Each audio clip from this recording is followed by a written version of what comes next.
Hello there everyone, it's Carol here. I just wanted to share with you something that I came across the other day. I was looking through a selection of blogs and I came across this idea, so I thought I would share it with you. Now, I saw it sort of mentioned in quite a few different places, so I can't state specifically who it was that I got it from. I would do that if I could, but I can't because I saw lots of different ideas for it. Now, we often look for different types of closures, and many of us use seam binding for making closures for our journals. Some people find it difficult to get hold of seam binding. Now, I do sell it in my pop-up shop, which is once a month. I tend to stick to sort of a limited amount of colours, but if you want a variety and maybe you want to use something other than seam binding, this might be the answer. Now, before we go any further, you might notice my hand's a bit white. I've just done a silly thing by pouring hot water, not intentionally, boiling hot water on my hand. So I ran it under the cold tap and it was still tinging, so I put some Sudocrem on it. But I think I put a little bit too much on. But anyway, there we go. I'm sure it'll be fine. So, going back to this. So, I had a look on eBay. These are just two examples of journals that I'm going to have a go with. And it's called a Chindi rag rug. And this was one that was 50 centimetres by 80 centimetres, or 1'8" by 2'7", and it was £5.96, and I got it off eBay. All right.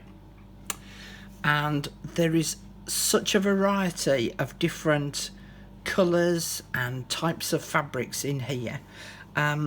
So I'm actually going to take it apart because it's just woven up and down with this cotton thread. So I'm going to have a go at cutting it off and seeing what sort of fabrics are in here, because as you can see, there's all sorts of different colours in here. And in fact, on this one here, look, I've started to pull it away already. It's got some metallic-y type dots on it. So let's have a go. Let's do this end actually, where I've already started. Now, I'm not sure if there's a right way and a wrong way to undo this. I'm not sure whether it would be advisable to undo the end and then just pull. In fact, let's do that. Let's just cut away these ends and then just pull the fabric out strip by strip. So you need quite a sharp pair of scissors, and this is going to take me a little while to cut through all of these strings. As you can see, look, there's quite a long length to cut through. So I'm going to cut through these and I'll come back in a minute and show you what it all looks like. So I'll see you in a second. Okay, I snipped through all the sort of vertical threads, and I'm actually now just going to cut off this knotted end. It didn't take too long to snip through them at all, and as you can see, the fabric is already coming away from the weaving. It just means that this knotted bit, once it's out the way, it'll be easier to unravel. See, I've removed that bit and I can now start to unravel some of the fabrics.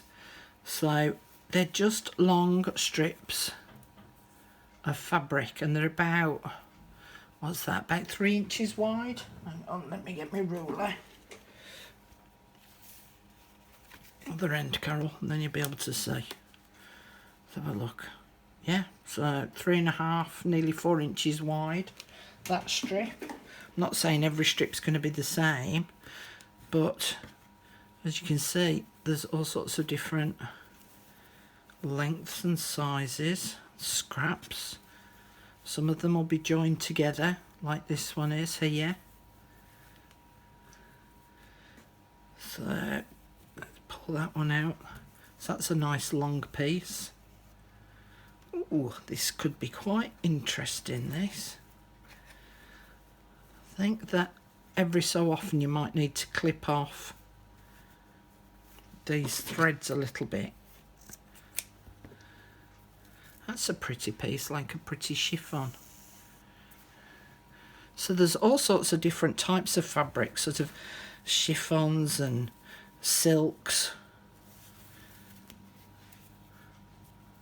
That's pretty. Nice variety. And I mean, if you don't like buying lots of fabric, at least it gives you, you know, a really nice selection. That's lovely, in fact. Look at that for that one, look. That would work really well on that one.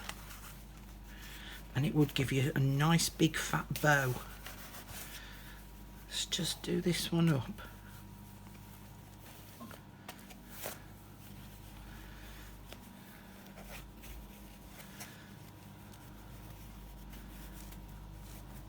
Ooh, do like that on there. Then open the fabric out a bit. Nice big fat bow on that one. How lovely does that look? And the thing is as well, with all these fray bits, you can cut those off. Oh, it creates quite a lot of dust, look. You could cut those fraying bits off and keep them to one side in a little tin or a little bowl, and then you could use those when it comes to doing tags and clusters. So yeah, some of these little strange bits you could use on clusters, but yeah, look, there's lots of dusty dirt coming off. So this would be another nice one for that journal. See, I'm starting to get a little bit tangled now, so I think every so often you need to just clip those. Come on, out you come. Whether you like it or not, you're coming. There we go. Oh, that's pretty. That's a lovely autumnal one, is that? Look. How pretty is that? That's lovely. Might have to use that in my next autumn journal I'm going to be making. I want to get down to this metallic-y one here, and then I won't bore you anymore. That's a pretty one as well, look. But yeah, if you don't want to spend a fortune on fabrics or ribbons or seam binding, this might be an ideal way to go to give yourself a nice little selection of fabrics. See, that one was folded in half, look. So if we unfold it and open it up, it's a lovely bright jade green on one side and a dark jade green on the other. It's another chiffon piece here. Just unravel this bit and I'm nearly at the metallic bit. And just clip those.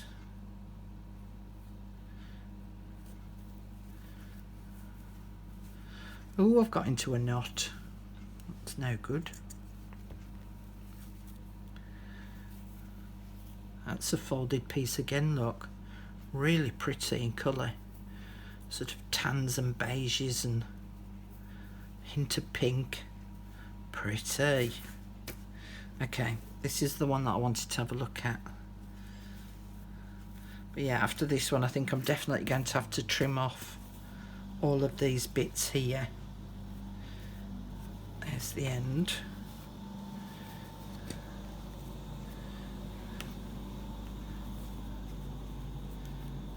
Yes, it's getting a bit tangled and knotted.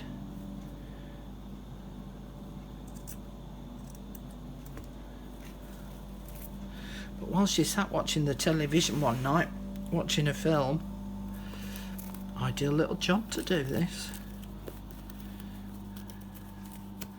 Oh yeah, that's pretty, look. Nice. And of course I can just get my hair straighteners out. Not that I use them on my hair with having naturally curly hair, but I could get my hair straighteners out and just run these through the hair straighteners to open the more stubborn fabrics up a little bit.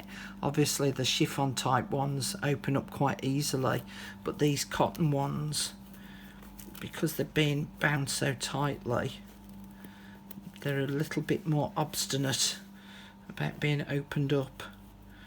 But yeah, just run it through the hair straighteners and that will just open up that fabric a little. That will be very nice, thank you very much. So I'm going to go and finish unravelling my rug, and as I say, it's called a chindi rag rug. But nice little idea for you to build up a nice selection of colours and types of fabrics that you can then use as closures on your journals. But that one's perfect for that look with the purpling. Love it. And then I could pick another one out for this one. Maybe this chiffon coloured one would be quite nice on there. Okay, hope that's given you a little bit of an idea and some inspiration for something that you might not have seen before, you might not have thought of using before. And as I say, I'm going to carry on unpicking all of this and see what I come up with. Thanks very much for joining me today. Please don't forget to like and subscribe the videos if you're enjoying them. It helps me out a lot, and I'll see you all again really soon. Bye.